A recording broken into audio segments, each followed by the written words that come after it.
Prezados alunos, então vamos começar as atividades da quarta semana da disciplina de gerência de projetos de software. E a ideia é a gente começar a entender como é que eu elaboro um plano de projeto, né? Como é que eu faço um projeto, não necessariamente de software, né? Porque a gente pode aplicar esse tipo de plano de projeto em outras áreas, mas a gente vai fazer depois um estudo de caso na área de desenvolvimento.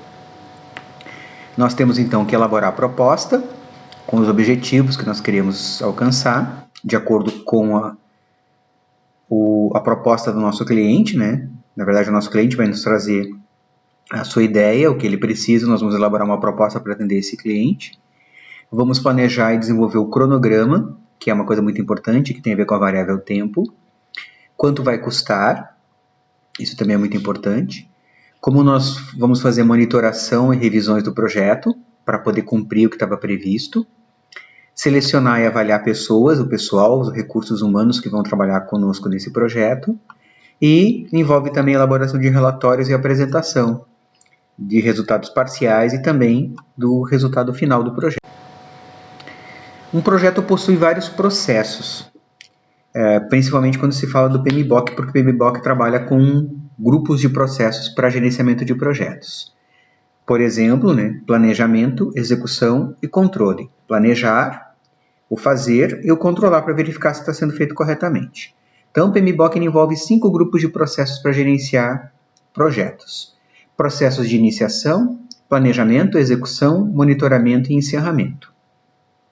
A parte do planejamento, execução e monitoramento, elas ficam executando em ciclo iterativo. Depois a gente vai ver um desenho sobre isso. Então, processo de iniciação, quando eu inicio um novo projeto ou uma nova fase de um projeto, quando alguém autoriza, assina o contrato, por exemplo, o contrato para começar um novo projeto. A parte do planejamento, escopo, objetivos, requisitos, plano de ação. Execução, colocar em prática, né, executar o trabalho definido. Monitoramento e controle, acompanhar, avaliar, revisar, né, e corrigir caso seja preciso. E quando encerra o projeto ou uma determinada fase, porque eu posso dividir o projeto em várias fases, então eu tenho chamados processos de encerramento. Por exemplo, entregar um produto para um cliente, entregar um relatório, entregar um modelo, é quando eu encerro uma fase ou o projeto. Então aqui nós temos um desenho, onde do lado esquerdo nós temos processo de iniciação como entrada, lá do lado direito na saída os processos de encerramento, e aqui no meio o que a gente poderia chamar de processamento, né? Onde eu tenho a parte iterativa, que vai acontecer de forma iterativa. Planejar, executar, monitorar e controlar. E aí eu volto, planejo, executo, monitoro e controlo. E fico voltando aqui no ciclo, que é, na verdade, o ciclo PDCA que a gente viu na aula da semana passada. Em paralelo, então, ao planejamento e execução, né, planejar e executar, nós temos monitoramento e controle, que são áreas muito importantes, né? O gerente de projetos ele tem que ficar acompanhando o tempo todo para que ele verifique se o projeto está seguindo o cronograma, se está dentro do custo previsto, se não há nenhum problema de falta de recursos, podem ser recursos financeiros, pode ser recursos de pessoal, se o cliente está satisfeito com os resultados preliminares do projeto, tudo isso faz parte do monitoramento. O gerente de projetos tem essa obrigação. Ele não pode só abrir o projeto e voltar quando ele estiver pronto, né? Se o projeto tiver várias fases, essa é uma decisão do gerente de projetos e da equipe, né? Os grupos de processos são executados em todas as fases, ou seja, inicio a fase, faço toda a parte de planejamento, execução, controle e termino a fase. Vamos supor que a gente está implantando um novo software e a gente vai implantar ele em diferentes fases. Não vai entregar todo ele pronto na primeira etapa. Então, a gente já vai deixar acordado com o cliente em quantas fases isso vai ser feito e cada fase é como se fosse um pequeno projeto, um subprojeto. Cada fase recebe a entrada da fase anterior, né? Então o resultado anterior serve como entrada para continuar o projeto, né? Uma continuação daquele projeto que estava sendo... O esforço total durante o ciclo de vida do projeto, ele é pequeno no início, nos processos de iniciação, e ele vai aumentando gradativamente, até atingir o seu ponto máximo, até quando ele termina, né? A chamada desmobilização, quando eu posso desfazer a equipe do projeto, quando o projeto já está sendo entregue para o cliente. Então, isso é uma coisa natural, né? Começo mais devagar, aí eu vou planejar, vou executar, vou fazer o monitoramento e controle até que aquele gráfico dessa figura, né, mostra o encerramento, né, quando eu chego na parte final do meu projeto ou de uma determinada projeto. Se eu pensar num projeto, então, de tecnologia da informação, porque a gente está falando numa disciplina que envolve gerenciamento de projetos de software, a gente precisa coletar requisitos e fazer o design, principalmente a questão de design de interfaces, detalhar os requisitos, fazer a programação, a codificação, testar, instalar e entregar para o meu cliente, né, o meu software funcionando, o meu aplicativo, e depois fazer a chamada operação assistida, que é acompanhar a utilização para tirar dúvidas do usuário e para ajudar o usuário e também verificar se algum erro ainda passou despercebido na fase de testes.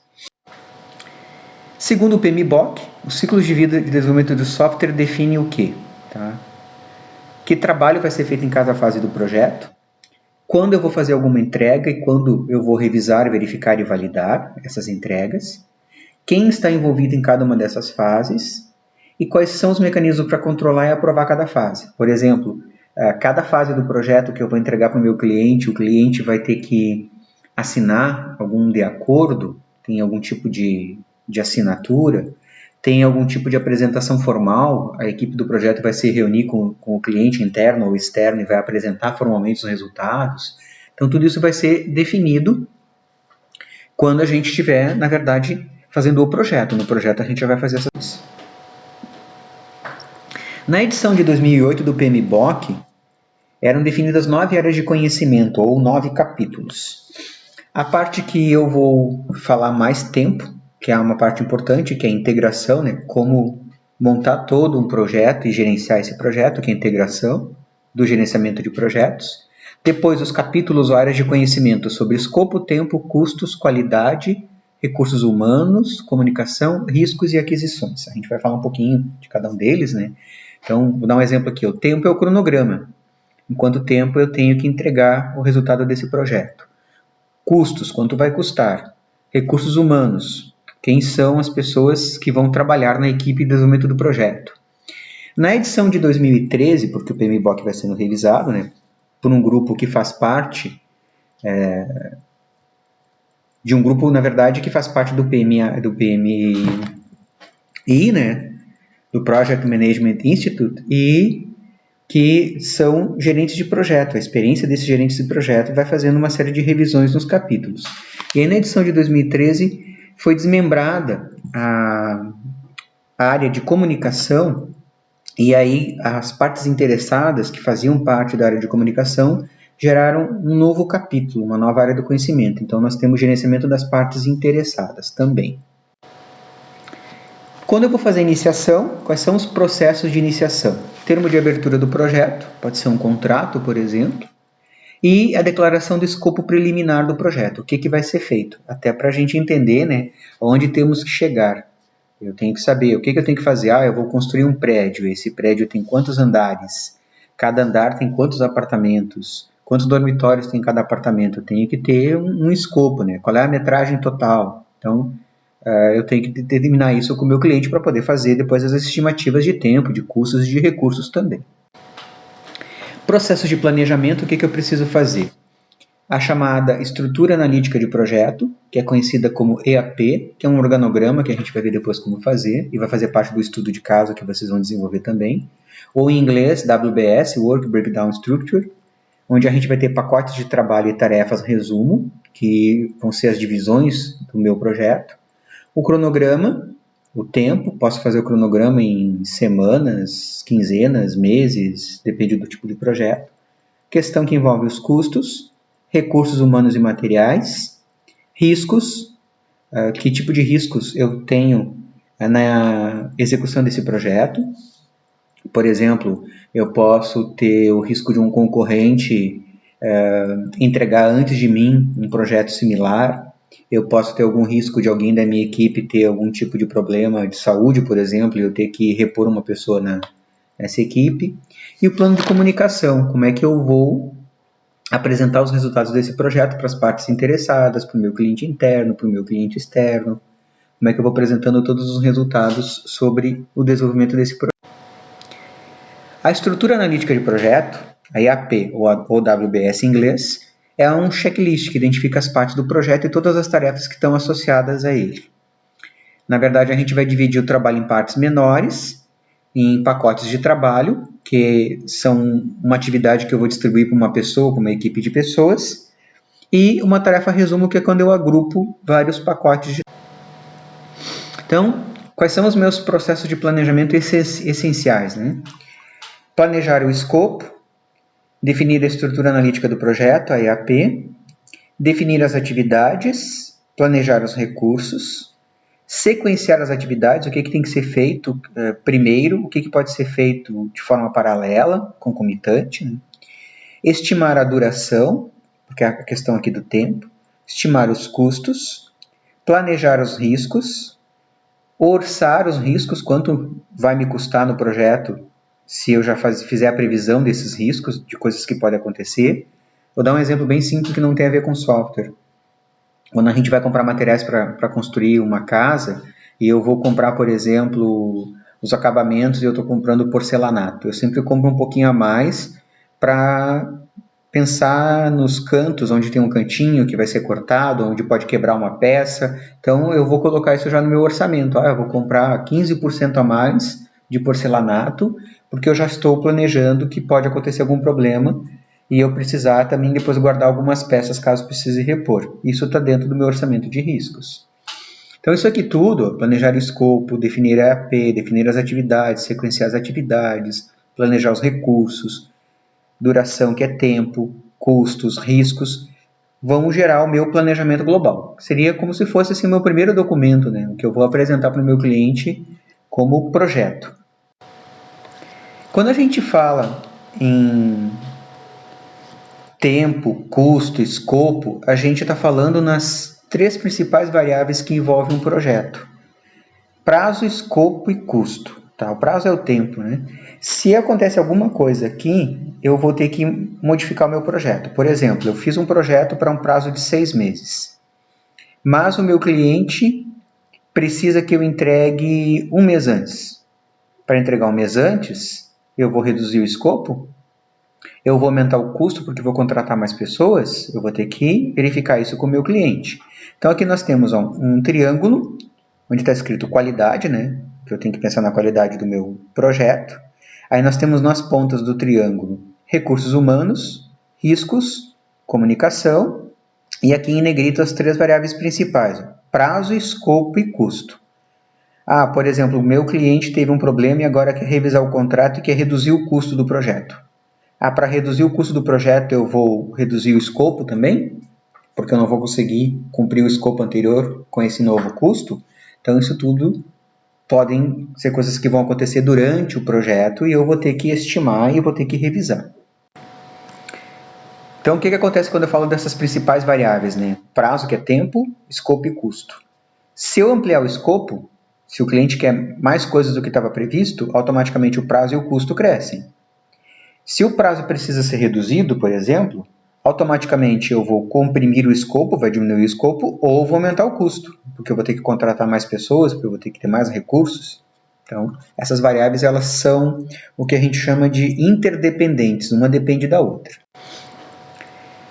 A questão das estimativas, que é uma coisa que o gerente de projetos tem que fazer, né? Estimar. Então, quais são as 4 principais atividades de estimativa de um projeto específico de software?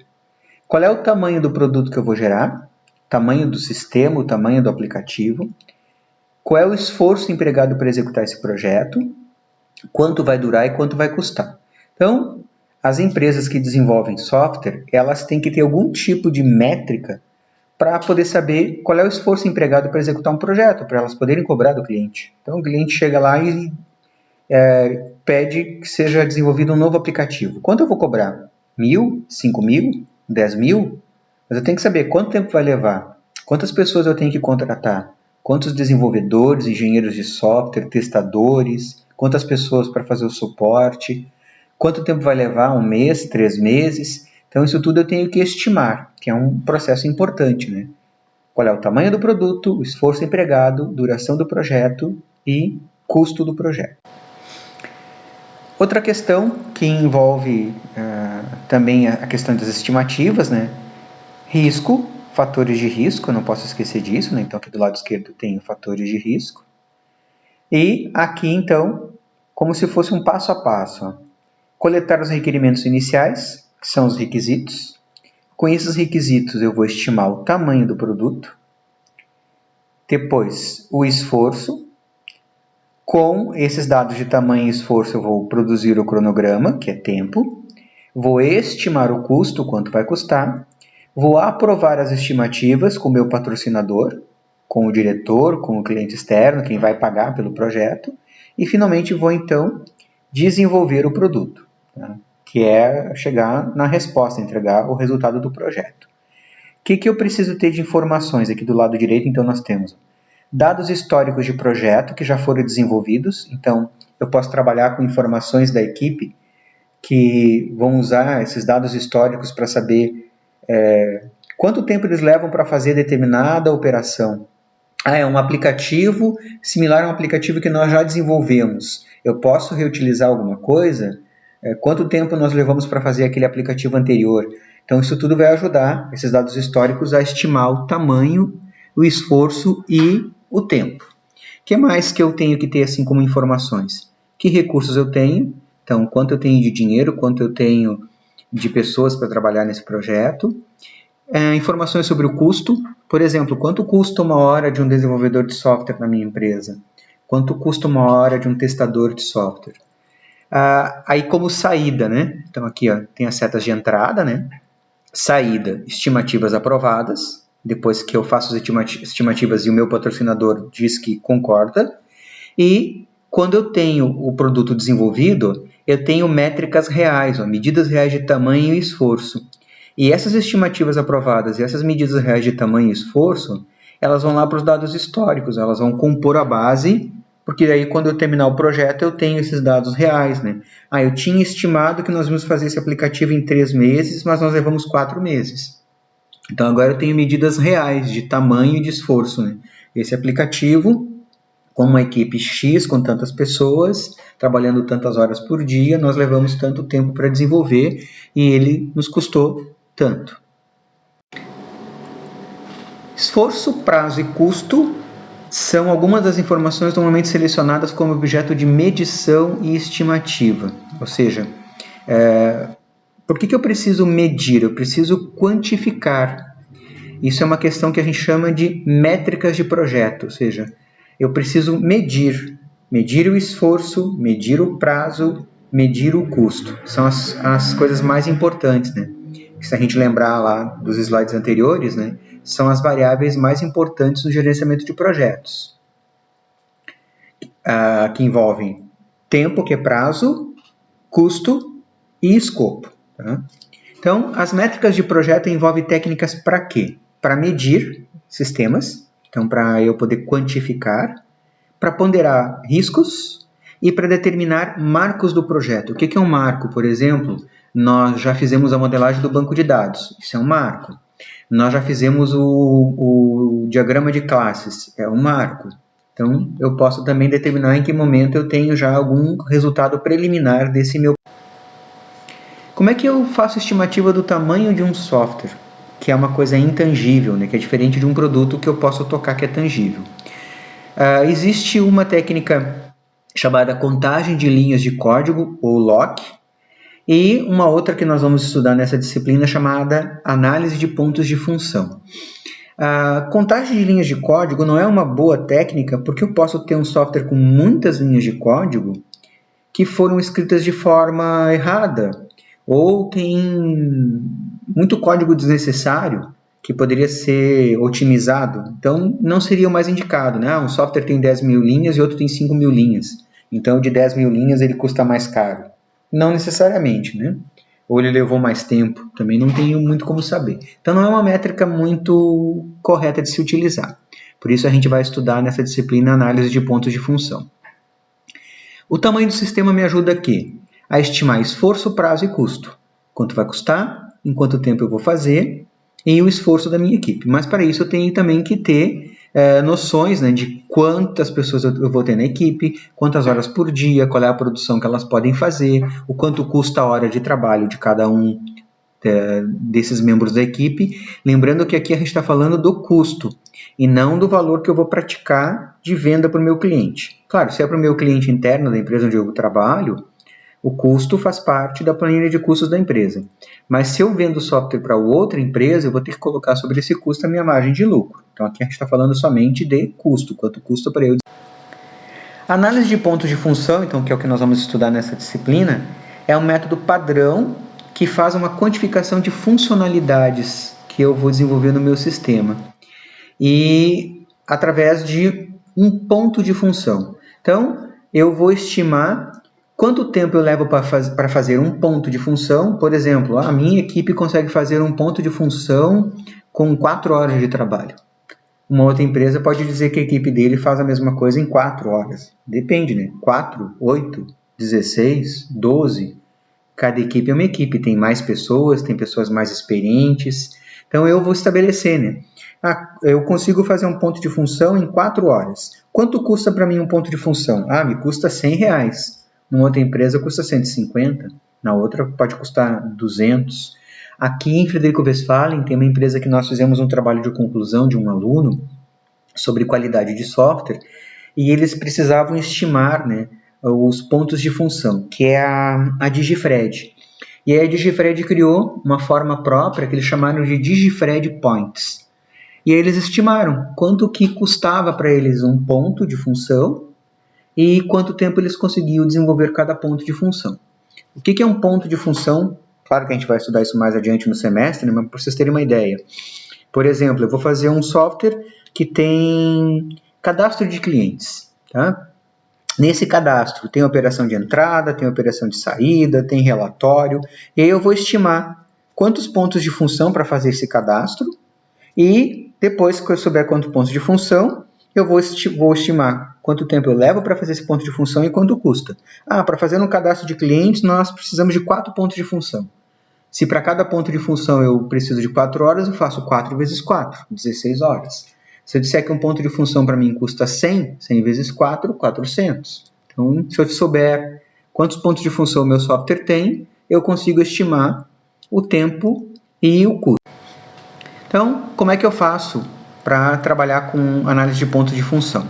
Lembrando que a gente está vendo só uma introdução, isso nós vamos ver mais adiante no semestre. A gente vai determinar o tipo de contagem, se é um software novo, ou se a gente vai contar um software que já existe, porque eu posso trabalhar com esse tipo de contagem. Eu tenho um software que já está implementado e agora eu quero contar depois que eu já implementei.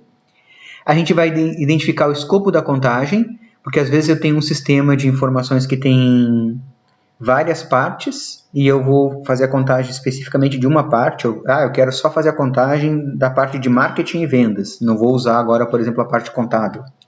Aí nós temos 2 tipos de função que nós vamos estudar mais adiante. Funções do tipo dado, funções do tipo transação. Aí nós temos os chamados pontos de função não ajustados. Temos um valor de ajuste. Esse valor de ajuste depende de uma série de critérios do meu software. Se é um aplicativo mobile, se é para web, se ele vai ficar disponível 24 horas por dia, 7 dias por semana, tem uma série de critérios. E aí sim eu chego na resposta final, que é o número de pontos de função ajustados de um software. Eu tenho 100 pontos de função nesse software, eu tenho 150 pontos de função nesse software. Quanto mais pontos de função, mais tempo leva para desenvolver e mais caro vai ficar. A parte de execução, o que envolve a execução de um gerenciamento de projetos? Toda parte de gerenciamento, né? Gerenciar a execução, qualidade, contratar a equipe ou mobilizar, se eu vou usar alguém que já trabalha na empresa, mobilizar essas pessoas que já trabalham na empresa para fazer parte da equipe do meu projeto, desenvolver a equipe, que é capacitar a equipe, distribuir as informações, isso é toda a questão da comunicação, e todo o contato com fornecedores, solicitar respostas de fornecedores e selecionar fornecedores, quando a gente precisar trabalhar com algum serviço terceirizado.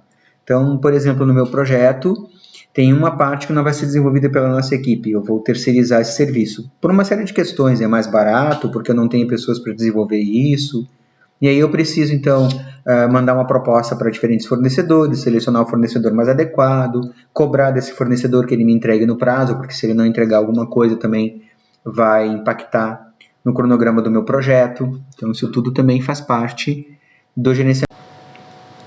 A parte de monitoramento e controle, né? Como eu comentei com vocês já nas aulas anteriores, o gerente de projetos tem que ficar monitorando e controlando, ele é um gestor chato, né? Ele vai ter que ficar o tempo todo verificando se estou conseguindo cumprir o tempo, o custo, existe algum conflito na equipe, o cliente está satisfeito com os resultados preliminares, ele vai ter que ficar cobrando, né, dos fornecedores, da equipe. Então, monitorar e controlar todo o trabalho do projeto, se houver algum tipo de mudança. Então, se durante o projeto eu vou ter que modificar alguma coisa porque o cliente solicitou, porque houve uma legislação legal que não estava prevista antes, porque alguém da equipe teve que sair, toda a questão do escopo, se não foi solicitado para aumentar o escopo, tempo, que é o cronograma, os custos, gerar relatórios. Então, toda essa questão de realmente acompanhar de perto o projeto que está sendo desenvolvido. O gerente de projetos não vai ser o programador, não vai ser o engenheiro de software, não vai ser o testador. Ele é a pessoa que vai acompanhar toda a equipe e vai fazer toda a comunicação dessa equipe com a direção da empresa, com o cliente, com os usuários, com as partes interessadas, com todos os que estão envolvidos no projeto. Ele não vai colocar a mão na massa lá na programação, por exemplo, mas ele tem que acompanhar todos os processos.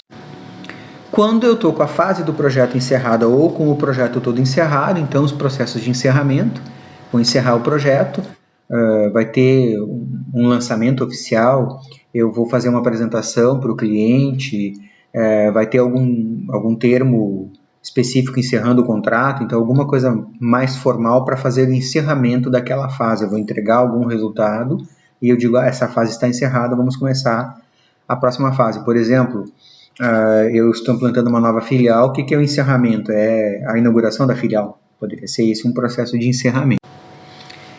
Novamente, então, uma bibliografia recomendada, caso vocês queiram estudar um pouco mais sobre gerenciamento de projetos, e essa é a primeira parte da aula dessa semana.